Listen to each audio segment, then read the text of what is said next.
Salut à tous, on se retrouve aujourd'hui pour parler du FC Barcelone en ce dimanche 3 septembre et on commence tout d'abord avec, bien sûr, le match ce soir. Le Barça se déplace du côté de Pampelune, le stade de Osasuna, coup d'envoi 21h, c'est le dernier match de cette 4e journée de Liga, donc un match difficile bien sûr pour les Blaugrana, c'est sûr, parce que c'est toujours compliqué d'aller jouer là-bas du côté de Osasuna.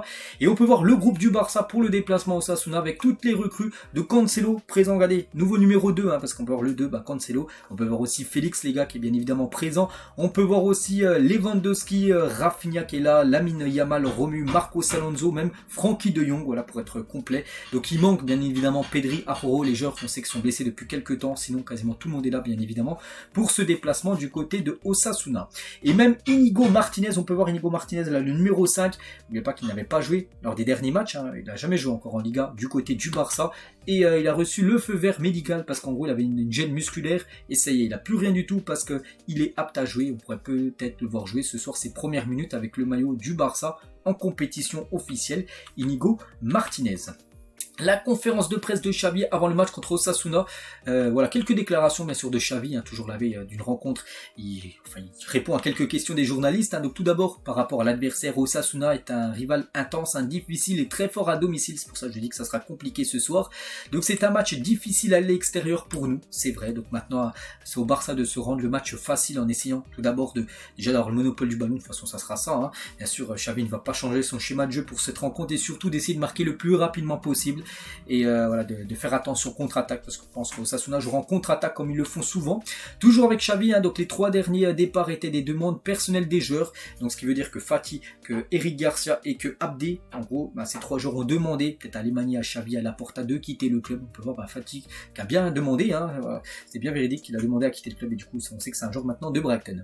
Xavi par rapport à Félix nous convient, donc Félix nous convient à 100%, non seulement le président l'aime bien, mais nous l'aimons tous, il peut marquer des buts, il peut jouer n'importe où en attaque, il est polyvalent, c'est vrai que c'est un joueur qui peut jouer numéro 9. Après moi vraiment, quand je vois ce joueur, pour moi c'est plus un ailier, je ne vous cache pas, peu importe, pourquoi pas ailier droit, voilà, il pourrait dépanner à ce poste là, ou peu importe ailier gauche, mais voilà, c'est un joueur offensif, peu importe sur quelle ligne d'attaque, mais voilà, en espérant qu'il marque le plus de buts et fait le plus de passes D, bien sûr, du côté de ce nouveau club. Xavi, toujours, je suis très très heureux, un très bon travail a été, compte tenu de nos conditions économiques, nous sommes beaucoup renforcés, donc il a dit qu'il est très heureux par rapport au mercato. C'est vrai qu'on sait que les finances, on s'est jamais menti, les gars, qui sont pas non plus dans le rouge, mais bon, elles sont pas super bonnes, voilà, donc malgré ça, on a pu voir les joueurs de qualité qui sont arrivés, Gundogan, voilà, des joueurs comme Oriol Romeu, qui apportent beaucoup bien sûr à l'équipe, voilà, tous ces joueurs, Victor Roque qui arriveront en janvier prochain. Il est très heureux, très content du mercato. Oui, je voulais Félix, c'est un talent naturel, il peut faire la différence, il peut jouer en neuf à gauche et parfois à droite. On va parler avant. Eric Garcia, par rapport à son départ, il a dit qu'il avait beaucoup besoin de changements, surtout. J'ai essayé de le convaincre de rester, mais à la fin, il est parti également à cause de la réglementation du fair play financier. Donc voilà, Eric Garcia, il a quitté le club. Bon, je sais pas pourquoi il a dit qu'il a essayé de le convaincre de rester, alors qu'il y a quand même du monde en défense. Donc, je pense que c'est la bonne décision pour tout le monde. Pour le joueur, il jouera un peu plus là-bas à Girona. Et pour le Barça, ça allège un peu, on va dire, le fair play financier. Bien sûr, avec le départ d'Eric Garcia, un salaire en moins à payer. Cancelo et Félix vont bien physiquement et seront prêts. Inigo Martinez a encore besoin d'un peu de temps, mais il sera prêt pour l'avenir. Mais bon, il est bien dans le groupe, Inigo Martinez. Après, voilà, il peut peut-être le mettre dans le groupe, mais peut-être pas le faire jouer, ça se peut. Mais voilà, Cancelo et Félix sont prêts. Et concernant Cancelo, je le vois bien commencer titulaire. Cancelo et Félix, je le vois plutôt être sur le banc et peut-être pourquoi pas rentrer en cours de jeu.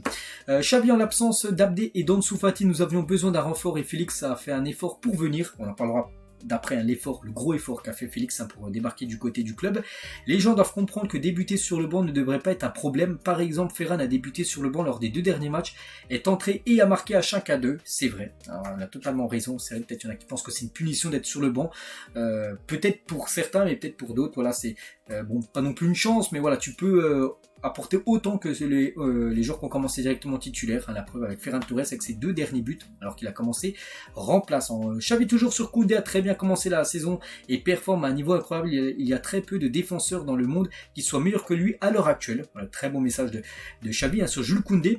Le départ de Matteo Alemany m'a laissé triste et aussi pour les joueurs qui sont partis. Matteo et Jordi ont fait un excellent travail. Maintenant Deco aussi bien sûr arrive, hein, parce qu'Alemany, son contrat c'était jusqu'au 1er septembre, jusqu'en gros à la fin du mercato. Maintenant c'est Deco, on le sait, hein, qui remplace le nouveau directeur sportif du club du FC Barcelone. Donc voilà tout ce qu'il a à dire Xavi, et on va revenir rapidement sur l'entraînement d'hier, avec les dernières photos bien sûr de l'entraînement.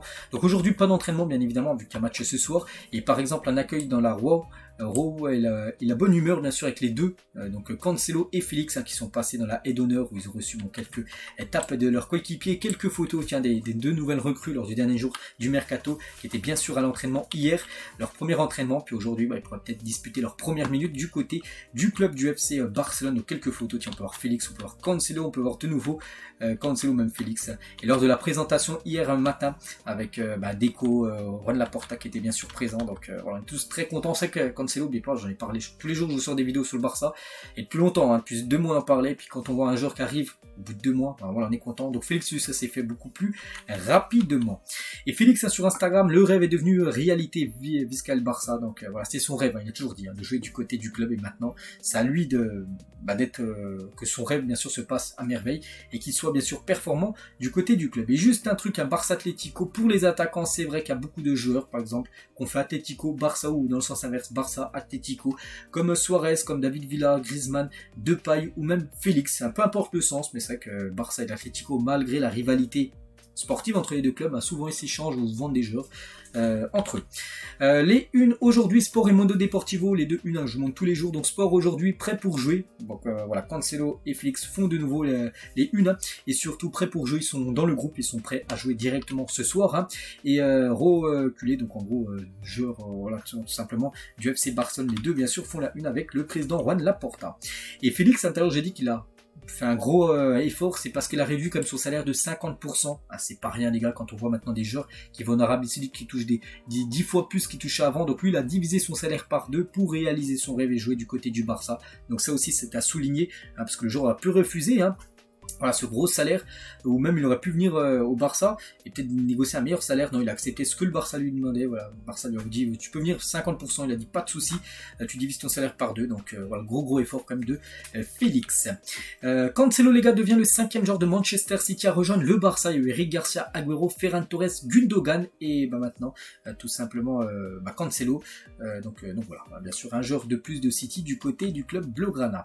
Robert Lewandowski qui devrait lui être titulaire bien sûr. La Liga n'est pas offensive et attrayante. Les arbitres espagnols tuent la Ligue, hein, voilà ce qu'il a pu dire, hein, par rapport aux arbitres, peut-être qu'ils sont pas assez respectés, ou peut-être pas assez sévères dans les décisions. Par exemple, on pense au match contre Retafe, où Retafe faisait faute sur faute alors qu'il prenait quasiment jamais de jaune. Donc il dit en gros que ces arbitres tuent tout simplement la Liga.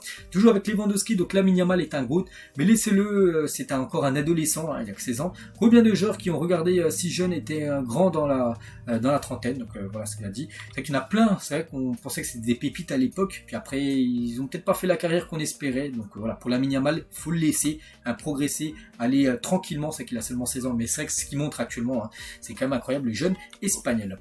Lewandowski, je déciderai avant l'Euro 2024 si je termine ma carrière en équipe nationale polonaise. Voilà, donc peut-être l'Euro l'année prochaine sera peut-être sa dernière grande compétition avec la Pologne. Après, il se concentrera peut-être à 100% avec le Barça. Le Barça s'est penché sur Unai lors des derniers jours du mercato, même les dernières heures, parce que le Barça cherchait aussi peut-être un autre milieu. N'oubliez pas qu'il pistait Lo Celso et aussi Unai qui a été pisté par le Barça. Du coup, ça c'est pas fait. Le deal. En 2016, Lamine Yamal avec Sergio Ramos dans le tunnel du Barça avant le Classico Camp Nou. 2023, Lamine Yamal reçoit une ovation des fans de Villarreal après son incroyable match pour le Barça. C'est vrai que ça passe, hein. Avant, il rentre avec des grands joueurs comme Sergio Ramos, bien sûr, qui est un très grand joueur de football. Et maintenant, c'est lui qui reçoit des ovations, tout simplement. Lamine Yamal qui pourrait, je sais pas, hein, il pourrait être titulaire de nouveau ce soir. C'est vrai qu'il a été titulaire lors des 2 derniers matchs avec le retour de Rafinha, hein, qui revient de suspension. On verra ce sera quoi le choix de Xavi par rapport au poste d'ailier droit. Il y a des photos des 2 anciens joueurs, Pablo Torre, hein, qui a quitté le club il y a déjà quelques semaines, c'est après, hein, Pablo Torre du côté de Girona, et aussi Eric Garcia qui a rejoint l'équipe de Girona dans les dernières heures du mercato. Donc voilà, les deux pouces levés, on peut dire, hein, du côté de leur nouveau club Girona.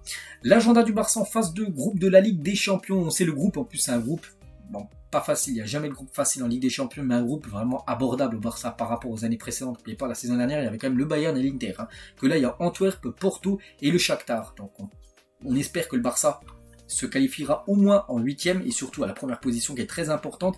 Et du coup on peut voir donc les premiers. Donc le premier match, n'oubliez pas, ça sera la réception de l'équipe de Antwerp, une équipe belge 19 septembre, tiens, dans à peu près 16 jours, à 21h. Donc là, ce sera victoire obligatoire. Ensuite, déplacement Porto. Ensuite, réception du Shakhtar.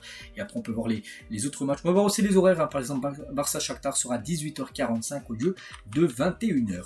Le maillot qui sera porté ce soir lors du match Barça-Osasuna. N'oubliez pas que ça sera ce maillot-là, bleu, que ce soit short aussi, chaussette. Hein, ce sera la combinaison pour ce troisième maillot qui a été officiellement dévoilé hier. Et on finit bien évidemment avec le pronostic. Chaque fois qu'il y a un jour de match, dernière photo, c'est un prono du match du jour.